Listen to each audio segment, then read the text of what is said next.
بالأمس غزال دعا العلويين للنزول للشوارع. لماذا؟ للمطالبة بمعتقليهم وللمطالبة بالفيدرالية واللامركزية السياسية الموسعة من غير الموسعة. الرجل دعا إلى مطالب كثيرة واتهم الدولة باتهامات كثيرة. ماذا حدث؟ نزل اليوم فعلا إلى الأرض. نزل بعض العلويين في مدن الساحل وصولا إلى حمص. طالبوا بماذا؟ طالبوا بما طالب به غزال بالأمس. غزال بالفيدرالية واللامركزية والمعتقلين، وتخللت مطالباتهم هتافات من قبيل مثلا يا علي. ماذا حدث؟ الأمن العام كان حاضرا وحمل مظاهرات ولم يحدث شيء. تظاهر الناس وعادوا إلى منازلهم.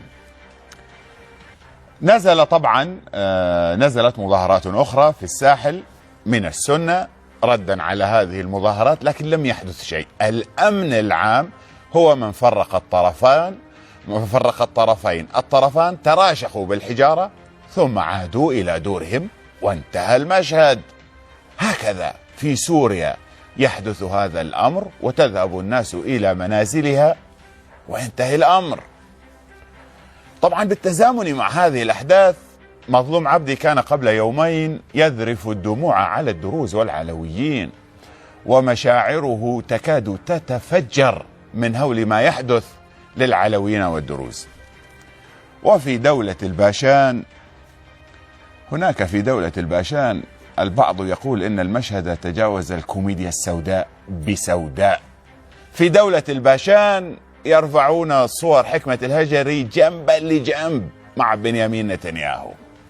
وبنيامين نتنياهو هذا تحديدا فقط زوجته سارة هي من ترفع صورته، وربما لا ترفع، لا تطيق، وابنه يائير، وربما يائير لا يطيق.